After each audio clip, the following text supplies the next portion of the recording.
What I thought was a trap pre-flop turned into a three-way all-in for almost $1,000. Wow, let's see if I'm even ahead or what happens. Also, the algo has been kind of pooping on your boy lately. If y'all could leave a like, helps the channel so much. Not much of an intro for this one. We have a crazy session at Shuffle. Let's get into it. We sit down at a brand new table, and after the first bomb pot, the first hold'em hand we see is pocket queens. That is pretty good.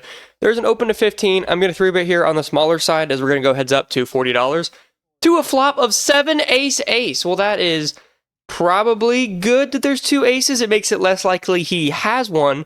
I think this is a spot where we're way ahead or way behind. There are no draws on the flop, so I check with that idea, and he checks behind. The turn is a deuce of hearts. Again, there really is no draw at all, and now we need to bet to get value from pocket nines, pocket eights, maybe king queen once in a while. I bet for $20, and I get raised to 45. Now, this isn't some nit reg. This is a person that I have a lot of experience with. He probably views my check flop as weakness and is trying to raise bluff the turn, or he just has an ace. It's one of the two. I think it's too early to fold queens now to this player, so I put in the call. The river is the 9 of spades, and I check in float. Very curious to see if he bets here because he could shut down. He doesn't. He blasts for $70. Well, when it's on me, what is he telling me, right? He's saying he has an ace or once in a while pocket deuces or pocket sevens. I think this is the age-old verbiage I try to say to people, just fold to big river bets. But in real time, I said, really, you have an ace, huh? And I put in the call. And he says, yes, I do, and shows ace 8 of diamonds. Well, that hurt. Shortly after expertly dusting off $100-something with an under pair to the board, we look down at Queen Jack. There's an open to 15, a call, and on the button straddle here, a pretty easy call for me. To a flop of 7, queen, deuce, rainbow. Well, we have top pair. That's usually a good thing. There is a c-bet for 25 and a call into me. Now, not obviously in love with this, but I put in the call. Can't fold top pair yet.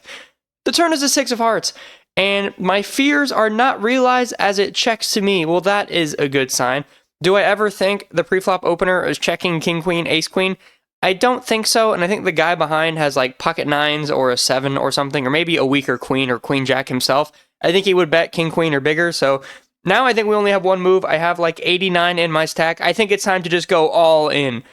The first guy goes into the tank and folds, and then the second guy is the guy from the first hand, and he says, how much is it? No, 89? All right, I put in the call.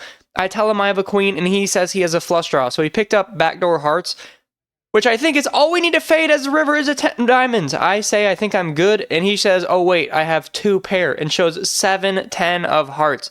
We get stacked our first couple orbits. That is pretty sucky to see. We rebuy and pick up the old ace queen. I open to $15. We go heads up to a flop of jack 4 queen with 2 clubs. He checks to me, and not rocket science here. There's clubs, worse queens, 9, 10, king 10, so many things to get value from. I see bet for $20 and get a call. The turn is the 6 of diamonds. Doesn't complete any draws. Really, nothing has changed. I think it's time to size up here to get value from king, queen, queen 10, deny equity. I bet out for $60. He takes a little bit of time and puts in the call. Okay, I think if we have any clean rivers here and he checks to me, he's got like 80-ish behind. It is time for a river jam to get value from king, queen, queen 10. The river is the 5 of spades, and he checks to me. Well, I mean, this is as good a river as any to follow through with the plan. I ship it all in there.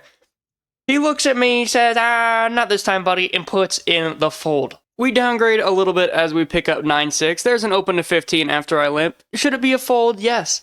Did I fold? No. What do you expect? Come on now. We're way multi-way to a flop of 9-9 jack. That's right. You guys thought I was a moron. I just knew, okay? It checks around on the flop, which really sucks, and the turn card is the queen of hearts. Well, the suck out from early in the session is still on my mind. I actually go close to pot for $70. I mean, there are just a world of bad river cards, and I want someone to have to pay to see their equity because there's a lot of hands that want to see a river, but apparently none of the hands they have. Everybody folds. I'm not mad, I'm not disappointed, I'm just surprised. I definitely felt a call or two was on the way, but regardless, we flop trips with a bad hand and take down the pot. If you thought 9-6 offsuit was bad, how about queen 3 offsuit from the button straddle? That's right, not a limp pot, there wasn't open to 15, and look, it's only $10, you'd never know what could happen. Should be a fold, but I don't care. I put in the call, 2 flop of queen 5 jack, and it checks to me. Look, we have top pair, no kicker. If I check, there's a lot of bad turn cards. I know we could be behind, but I'm going to put in a little feeler bet to see what happens. Wow, did that feeler bet do wonders. We get 3 callers. I'm literally shutting down on any turn card that's not a 3. Even if it's a queen, I think our kicker's in trouble and we get to the river where there's not a lot of cards we need to fade. I'm not going to bet unless there's a 3 on the turn. God damn it, the turn is a 3 of clubs. I know there was someone in the comment section that's like, this puts it in with 9-6, queen 3, and it gets away with murder. That's right, I did. It checks to me, and now, I mean, I have the green light to bet. I size up again for $90, and once again am met with nothing but folds. Sometimes playing wrong is just the right way to do it. We put it in pretty light pre-flop and take away a couple of pots that we definitely did not deserve. Alright everyone, time to buckle up because we have the hand of the vlog coming up. There's an open under the gun at $20 from a kid I've never seen before. My read is that he's tight after about an hour and a half, but I learned later that that read was incorrect. That being said, I have jacks. Usually a 3-bet, but as I said, I think this guy has a big hand, and I'm going to put in the call. There's a few other callers, and it gets around to the small blind, who's the guy we've been tangoing with a few times. Capable player, and he raises to 125. Very curious to see what the under the gun player does here, and he folds. Now, when it's on me, there are certain players with a 3-bet to 125, it's never a raise. But with this guy, he just likes to pull moves, and I think this is definitely one of them. The 4th best hand in poker is just an absolute green light here with all this dead money and a guy I think is definitely 3-betting light. I ship it on in there. It gets around to the guy in the 5 seat and he's like, oh, you shipped it in, huh? I'm all in too. I was in disbelief. I did not see this coming. What is this? I'm the one that has jacks, right? Isn't the, like, he's limp raising from late position? I think what he's really doing here is it's either jacks or ace king. The problem is I have the jacks. It gets around to the guy that 3-bet, and he's just like, damn, what is it? And he definitely doesn't have aces or kings. But he proclaims that he's getting a good price and puts in the call. Oh, God. Is this the way you play jacks? I don't know. We're all in pre-flop. I inform them I have jacks. The guy that called my all-in shows ace king of clubs, and I was informed that the small blind just has small suited spades. We're off to run out, and this is what happens. One. I told you I would have won. Oh, that is ridiculous. I had 2 too. No, I'm dead. He's not. Hey, I had a. Yeah, oh my God. We were behind, technically equity-wise, on the flop to the guy that had ace-king clubs. He had so many outs and went runner, bricks, and we scoop this massive-ass pot. Let's go. I'm a little late to recording this next one. We have pocket 8s in a bomb pot. The top board comes ace, queen, deuce, and the bottom board comes 6, 9, 8. We flop middle set on the bottom board. Let's go. There's a open to 15, a call, and when it gets to me, I want to raise it up right here and then ship turns to get people to fold. I raise to $75. The first guy calls, and then the second guy goes all in for less. Okay, now we just need a clean turn card on the bottom board. Any heart, any 7. It's going to be weird, but to be honest, I'm probably shipping it, because even if they have me on that board, it's still hard to scoop. The turns are the 4 of clubs and the king of clubs. That definitely qualifies as shippable turns, so when the guy checks to me, I go all in with the goal of getting him off a chop and scooping the guy that's all in. That goal looks like it's going to be realized as the guy that's all in shows 10-5, which means he put it in with a gutter on one board, and we really don't have to fade too much. The rivers are clean, we fade it, and we scoop in another pot. After being in for 600, things are looking in the right direction. I think we've had enough of good pocket pairs that are very playable. Let's get back to Old Faithful, 9-7 offsuit. There's an open to 7, and really anything under 10 I treat as a limp, to be honest, so I put in the call. It's semi-connected. A few other callers to a board of a deuce 4-6. Well, that is not good, and there's a c-bet for $10. I'm going to call for that price, and so do the other 2 players. The turn is a jack of diamonds, and it checks to me. There's only one guy behind me, and obviously we're never good, but I do think I can put some pressure on everyone here and maybe get it through. I bet out for $40. The first guy folds, the second guy folds, and then the razor folds. We take down another pot. I think my image on the day has been pretty tight because we've had a lot of value hands. So going to exploit that here, and it worked. We then pick up pocket 10s, I open to 15 and get 3 callers. To a board of 4-3-8 with 2 clubs. That is about as good as it gets with pocket 10s. I c-bet for $35 and end up getting 2 callers. The turn is the 4 of diamonds. I think it's all in all a good card. Obviously, any over, any 8, any club. There were just so many bad turn cards. The 4 of diamonds, although it does complete some trips, I think fairly unlikely. I continue for $70 and only get 1 caller.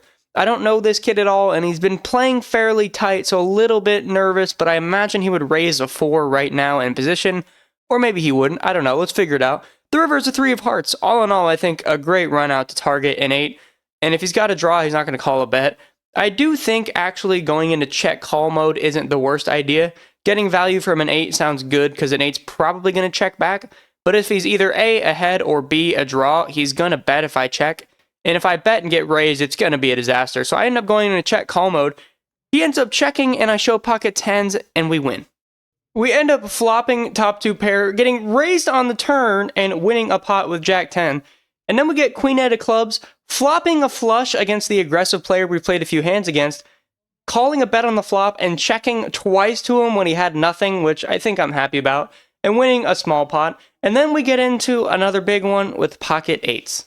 At this point, although we're in for 600, we're up a ton of money. We're playing well, I think, and I'm feeling pretty good. I then look down at pocket 8s. There's an open to $15 from the guy that gives a ton of action like yours truly.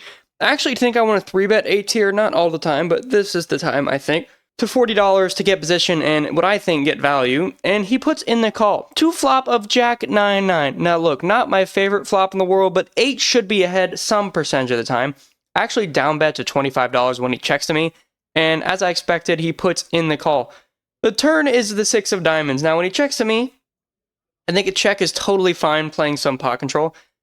But I decide in the moment that I don't want to check and allow him to bluff into me on a lot of rivers and be forced to fold. So I bet for $45 with the idea of folding to a raise.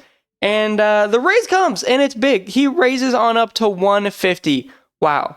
How often is the check raise on the turn a bluff? I do it, but I don't know how often I've seen anyone else do it. In the moment here, I was like, he really just has a 9, huh? That's what he's repping? A 9 or pocket jacks, pocket 6s? There aren't a ton of value hands I think are doing this. Would he raise here with ace jack? I think he would. That actually also does make some sense. Now, even if he has queen 10, right? He's got 2 overs and an open ender, which has a lot of equity. This just has to be a fold 100%. He's almost got a better hand every time, but even if he has a draw, he's got equity. I don't really know what I was thinking. I was just tired of this guy beating me in a lot of pots like this. And he's got like 50 more after the bet, so I do think it's either jam or fold, but the fold option is obviously the one that needs to be clicked here. I end up just jamming, saying if he has it, he has it. I just don't know what he's playing like this. And I did not name the hand that he has it. Doesn't have a 9, no pocket jacks, no pocket 9s, no queen 10. How about the old slow play trap with aces, and I fall right into it. Oh, God. We have 2 outs. Can we hit it? We don't. It's the 10 of clubs, and we give this guy a double up that really did not need to happen for any reason whatsoever. And after that, I do decide to rack up. But as I'm racking up, I get dealt pocket 10s, which I didn't record because I was racking up, against pocket jacks. We call a massive bet pre-flop and end up checking down on a queen high board, and I lose more money. We were up a ton at our peak, like almost $1,000. We end up being in for 600, out for 1151. You hate to see it. Again, if you guys could leave a like and sub, it helps the channel so much. Much appreciated. Anyways, I'm Chris, and I'm out.